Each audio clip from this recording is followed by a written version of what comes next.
What's a good word, everyone? It's your boy DKB here. I just want to say thanks for all the support. The channel's been steadily growing, and the number you see below, you can drop a text, shoot a voicemail, any ideas, topics, collabs, etc. you guys want to see. I'll include them in future videos and live streams, and I'll catch you again. Be easy.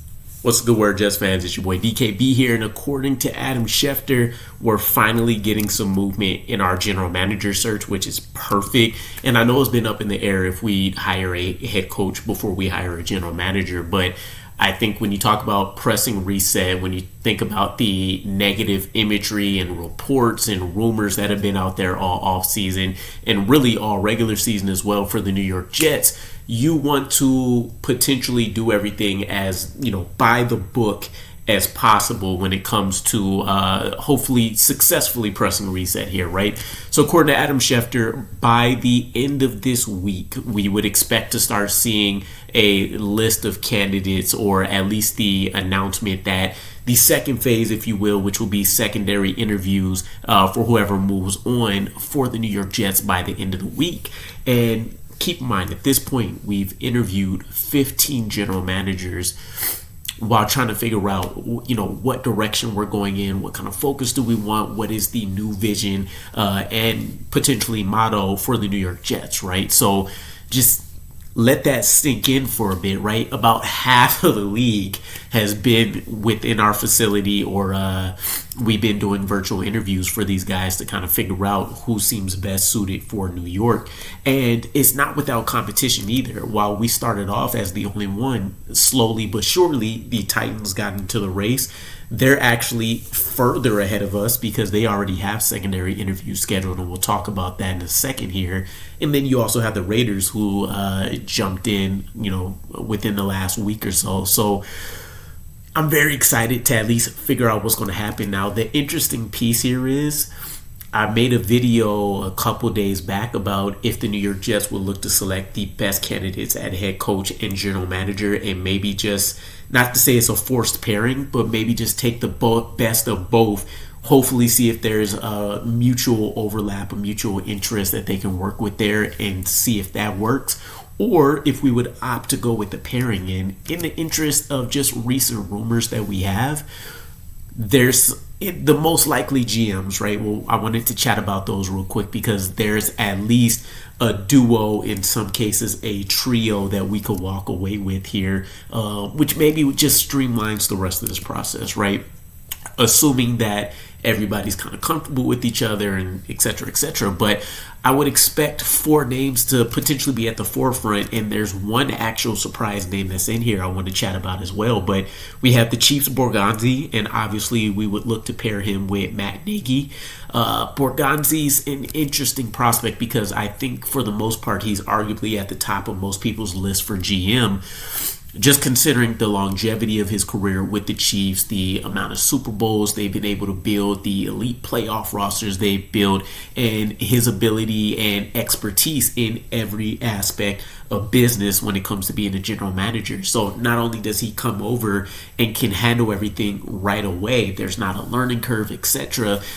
He should really be able to just come in and apply his vision, which is really the best case scenario for anybody, right? But he does have a second interview schedule with the Titans, who, as I mentioned earlier, they're moving pretty quick. Obviously, they haven't done as comprehensive of a GM search as we have, but they really honed in on this quick. So it may be between the Titans and it may be between the Jets when it ultimately comes into locking in Borgonzi, if that is a individual we actually want. Matt Nagy, again, not going to dive too much into the head coach piece here, but it's arguable the pairing, right? Maybe you're better off. Never mind. I won't get into the specifics here. I know Matt Nagy is not necessarily a favorite of anybody, so it is what it is, but just a pairing that could be coming over.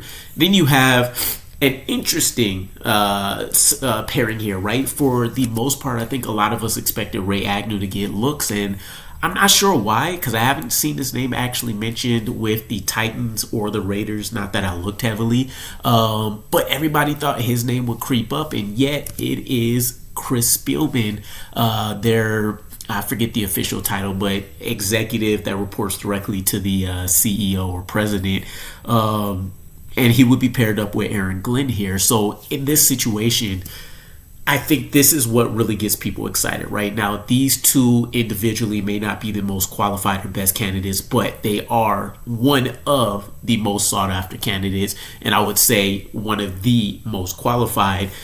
They just might not be at that number one spot, maybe even not number two for some people, maybe not even number three, right? But nonetheless, they're up there. And one of the things that you love from Chris Spielman's standpoint is that he's been part of a huge rebuild for the Detroit Lions from a New York Jets perspective. When you think about just the desolate environment we've been in, where we either have no playoff hopes for the most part and we're just hoping for standout performances, or the few times where we had playoff hopes. 2015, obviously the last couple years with Robert Saleh here, and I think there was even a year with Todd Bowles during his rookie season. There was hope, but ultimately nothing ended up happening there. And so when I think about some of the bottom dwellers in the NFL, there's teams like the Lions that have never won a championship. There's teams that have been in the playoffs out of the playoffs, for a number of years. You love to see somebody that was at the forefront of a turnaround this massive. I mean, to think about going from a team that went 0-16 some years back to a team that's now the number one seed is tremendous. And with Chris Spielman being directly tied to the Brad Holmes hire, I was going to say Dan Quinn, but the head coach is escaping me. Nonetheless, the two most important hires for the turnaround of that regime would be huge. And then you have the Vikings, Ryan Grigson, Brian Flores, Josh McCown as the only trio. There's another video I'm going to drop actually talking about this trio because there's some interesting back and forth that I've been seeing. But ultimately, this would be maybe one of those penultimate kind of transfers of leadership, if you will, from one organization to another. Usually you have a flock of guys, but it's usually at like a coordinator level, a position coach level, guys that are flocking in as, scouting department guys and all that kind of stuff.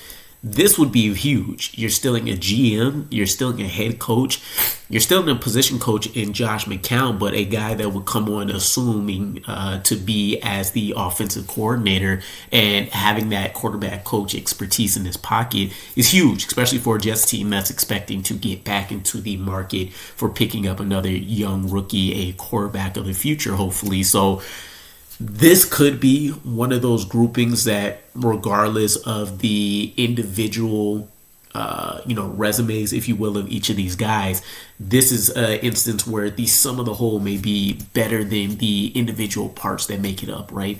I'm hoping I'm saying that piece correctly off the top of my head anyways, but nonetheless, that would be a huge change. Not only would it be a huge blow to an NFC team, which doesn't directly impact us, but you're talking about one of the better teams in the NFL over the last couple of years and bringing over a lot of the leadership that's been directly tied to that. And then an underrated pairing here. You have some late interviews here actually with the Commanders franchise, where you're bringing in assistant general manager Lance Newmark, and then there's DC Joe Witt Jr., who we also just interviewed.